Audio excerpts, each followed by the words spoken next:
जय हो प्रभु।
श्रीमद्भागवत महापुराणम प्रथम स्कंद अथ प्रथमोध्याय।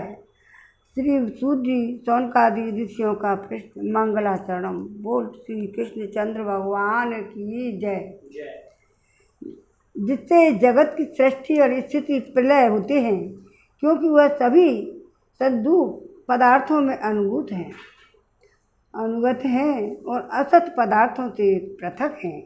वो जड़ नहीं है, चेतन हैं, परतंत्र नहीं है, स्वयं प्रकाश हैं, जो ब्रह्मा अथवा हिरण्यगर्भ नहीं, प्रत्युत उन्हें अपने संकल्प से ही जिसने उस वेद ज्ञान का दान किया है, जिसके संबंध में बड़े बड़े विद्वान भी मोहित हो जाते हैं।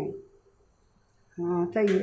जैसे तेजों में, सूर्य रश्मि में, जल का जल में, स्थल में जल का भ्रम होता है, वैसे ही जिसमें यह त्रिगुणमयी जागृत स्वप्न सुषुप्त रूपा सृष्टि मिथ्या होने पर भी अधिष्ठान सत्ता से सत्यवत प्रतीत हो रही है, उस अपनी स्वयं प्रकाश ज्योति से सर्वथा माया और मायाकार से पूर्णतः मुक्त रहने वाले परम सत्य रूप परमात्मा का हम ध्यान करते हैं।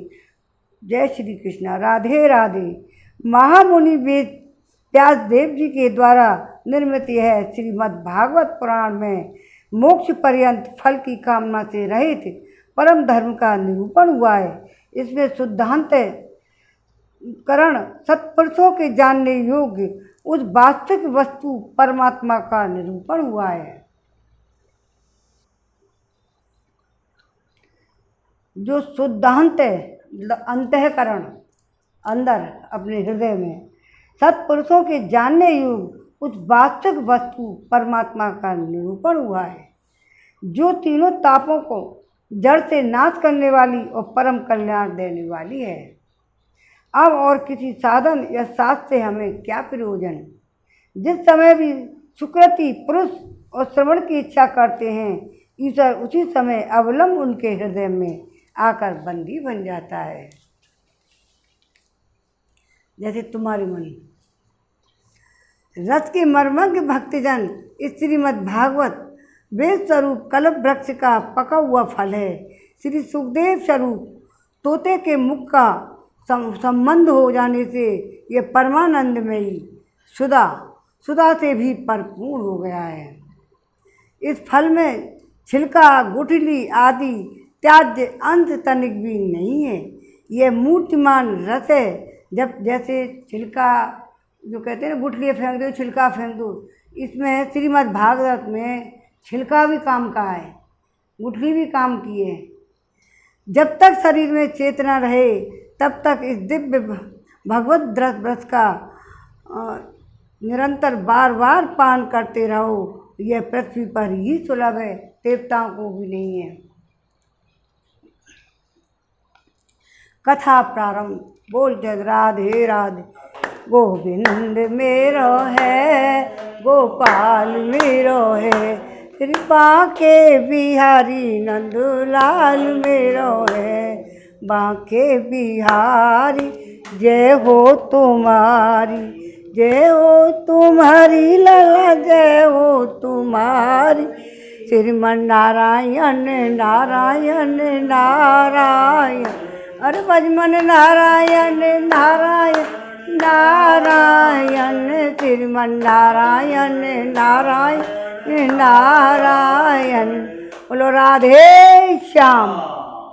एक बार भगवान विष्णु देवताओं के परम पुण्य थे नैमिष नारायण शौनकादि ऋषियों ने भगवत प्राप्ति की इच्छा से सहस्त्र वर्षों में पूरे होने वाले एक महान यज्ञ का अनुष्ठान किया।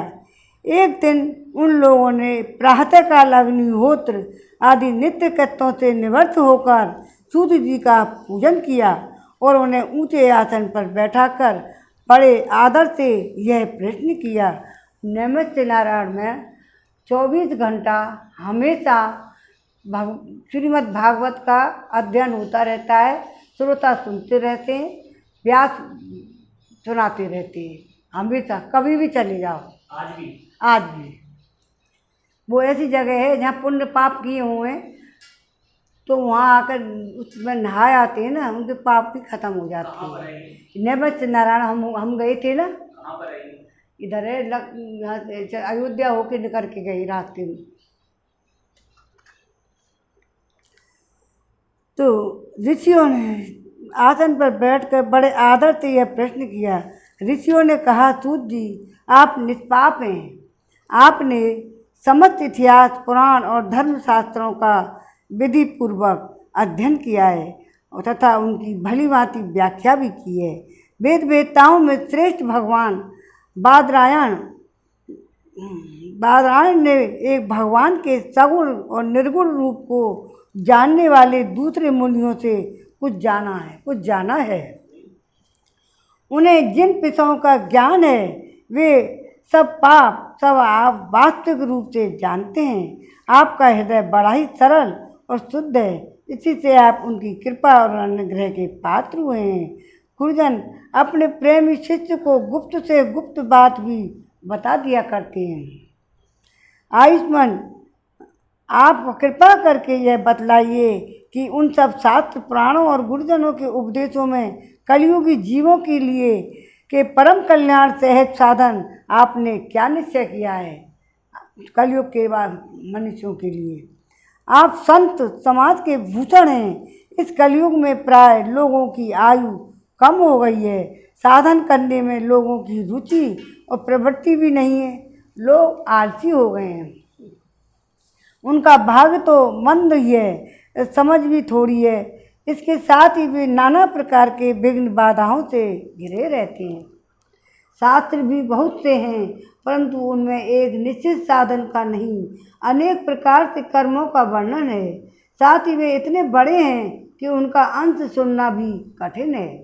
आप परोपकारी हैं, अपनी बुद्धि से उनका सार निकालकर प्राणियों के परम कल्याण के लिए हम श्रद्धालुओं को सुनाइए, जिससे हमारे अंतःकरण शुद्ध हो जाए।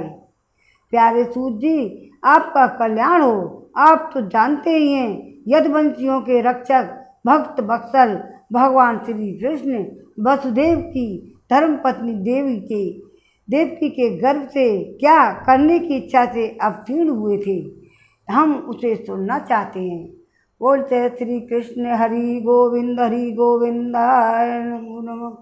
आप कृपा करके हमारे लिए उनका वर्णन कीजिए, क्योंकि भगवान का अवतार जीवों के परम कल्याण और भगवत प्रेममयी समृद्धि के लिए ही होता है। यह जीव जब जन्म मृत्यु के घोर चक्र में पड़ा हुआ है, इस स्थिति में भी यदि वह कभी भगवान के मंगल में नाम का उच्चारण कर ले तो उसी क्षण वह मुक्त हो जाता है, मुक्त हो जाए। और क्योंकि स्वयं भी वह भी भगवान से डरता रहता है। सूजी परम विरक्त और परम शांत मुनिजन भगवान के श्री चरणों की शरण में ही रहते हैं, अतएव उनके स्पर्श मात्र से संसार के जीव तुरंत पवित्र हो जाया करते हैं। इस गंगा जी की जल का बहुत दिनों तक सेवन किया जाए तब कहीं पवित्रता होती है। ऐसे पुण्यात्मा भक्त जिनकी लीलाओं का गान करते रहते हैं, उन भगवान का कलमलहारी पवित्र जस भला आम शुद्धि की इच्छा वाला ऐसा कौन मनुष्य होगा जो श्रवण न करे। वे लीला से ही अवतार धारण करते हैं। नारद आदि महात्माओं ने उनके उदार कर्मों का गान किया है। हम श्रद्धालुओं के प्रति आप उनका वर्णन कीजिए।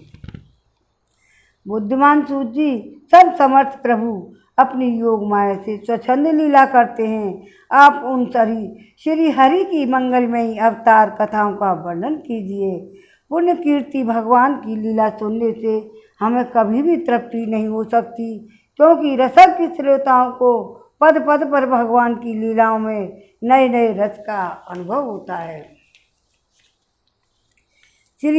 भगवान श्री कृष्ण अपने को छिपाए हुए थे, लोगों के सामने ऐसी चेष्टा करते थे मानो कोई मनुष्य हो। मनुष्य मालूम कब करी, गोपियों को उनको सबको यूँ ही लगता है हमारा कृष्ण हुए मनुष्य है।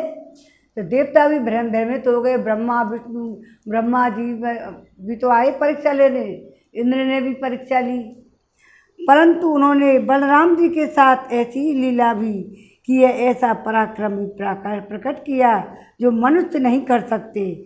कलयुग को आया जानकर इस वैष्णव क्षेत्र में हम दीर्घकालीन सत्र का संकल्प कर बैठे हैं। श्री हरि की कथा सुनने के लिए हमें अवकाश प्राप्त है। यह कलयुग अंतःकरण की पवित्रता शक्ति का नाश करने वाला है। इससे पार पाना कठिन है।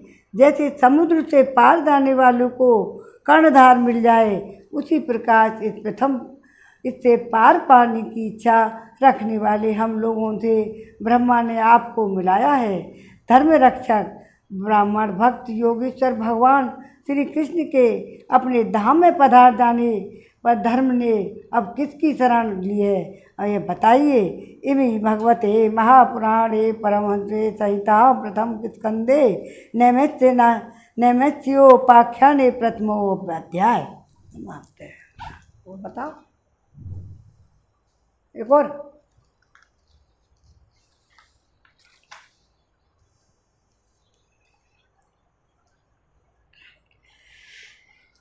द्वितीय अध्याय भगवत कथा और भगवत भक्ति का महात्म्य।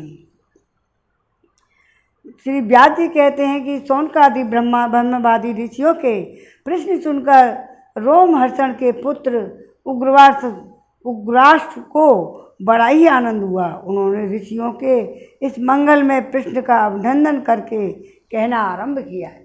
बोल कृष्ण चंद्र भगवान की जय। बोल कृष्ण रंगनाऊ की जय।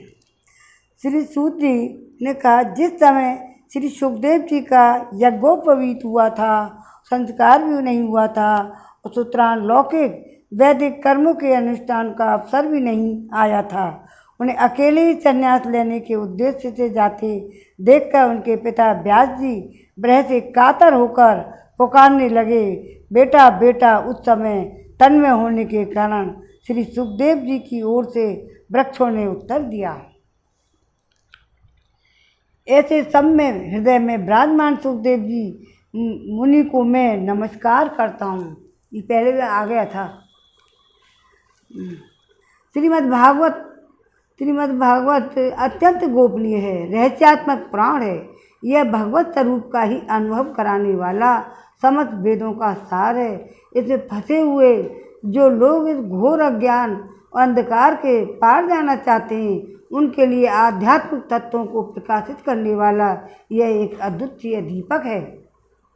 वास्तव में उन्हीं पर करुणा करके बड़े बड़े मुनियों के आचार्य सुखदेव जी ने इसका वर्णन किया। मैं उनकी शरण ग्रहण करता हूँ। मनुष्यों में सर्वश्रेष्ठ भगवान के अवतार नर और नारायण ऋषियों को, सरस्वती देवी को और श्री वेद व्यास जी को नमस्कार करते हैं। सब संसार और अंतःकरण के समस्त विकारों को विजय प्राप्त कराने वाले श्रीमद् भागवत पुराण का पाठ करना चाहिए।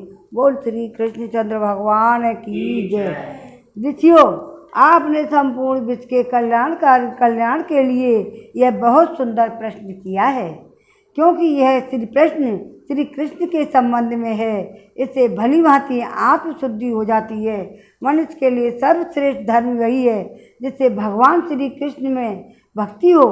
भक्ति भी ऐसी जिसमें किसी प्रकार की कामना ना हो, जो नित्य निरंतर बनी रहे।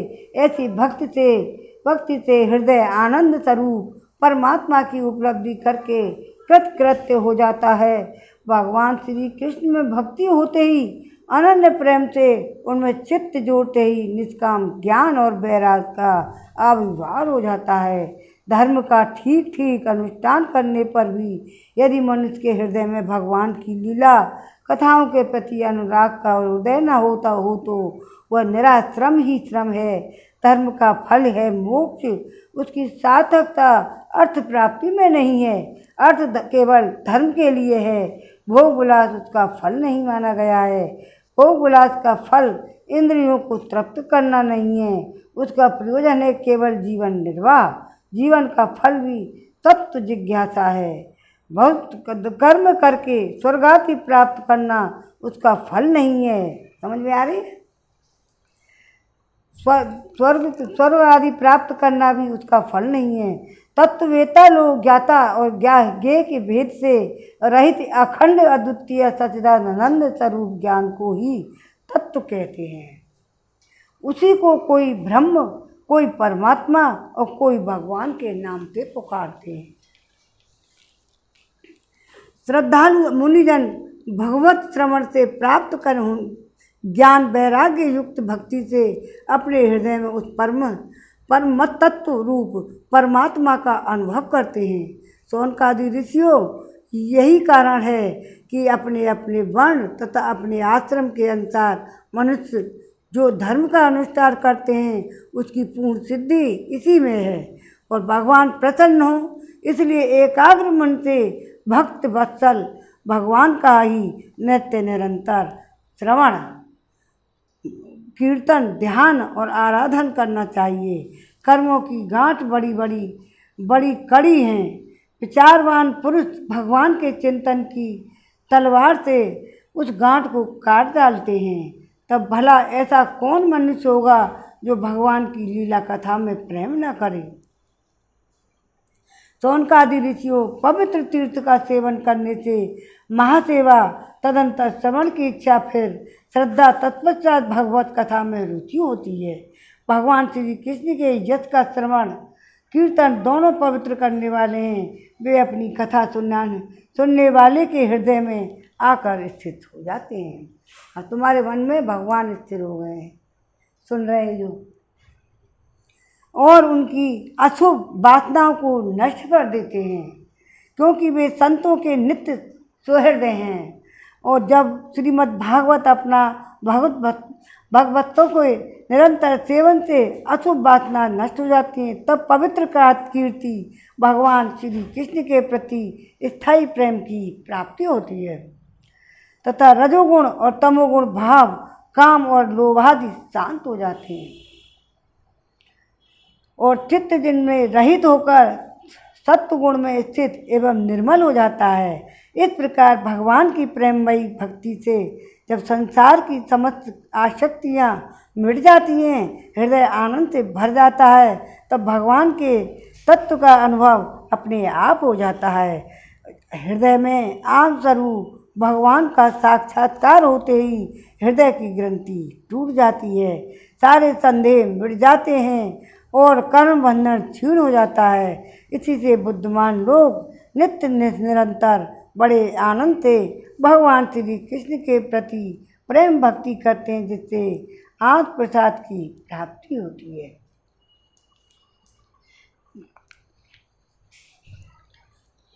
प्रकृति के 3 गुण हैं, सत्य, रज और तम।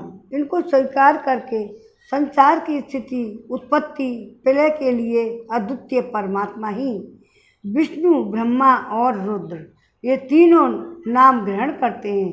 फिर भी मनुष्य का परम कल्याण तो सतगुण स्वीकार करने वाले श्री हरि से ही होता है। आया समझ में? सतगुण स्वीकार करने वाले श्री हरि से ही होता है। जय श्री कृष्ण। जैसे पृथ्वी के विकार लकड़ी की अपेक्षा धुआं श्रेष्ठ है, इससे भी श्रेष्ठ है अग्नि, क्योंकि वेदोक्त यज्ञ यज्ञादि द्वारा अग्नि सद्गति देने वाला है। वैसे ही तमोगुण से रजोगुण श्रेष्ठ है, रजोगुण से भी सतगुण श्रेष्ठ है, क्योंकि वह भगवान का दर्शन कराने वाला है। सत्वगुण, क्योंकि यह भगवान दर्शन कराने वाले। प्राचीन युग में महात्मा लोग अपने कल्याण के लिए विशुद्ध सत्व में भगवान विष्णु की ही आराधना किया करते थे। अब भी जो लोग उनका अनुसरण करते हैं वे उन्हीं के समान कल्याण भजन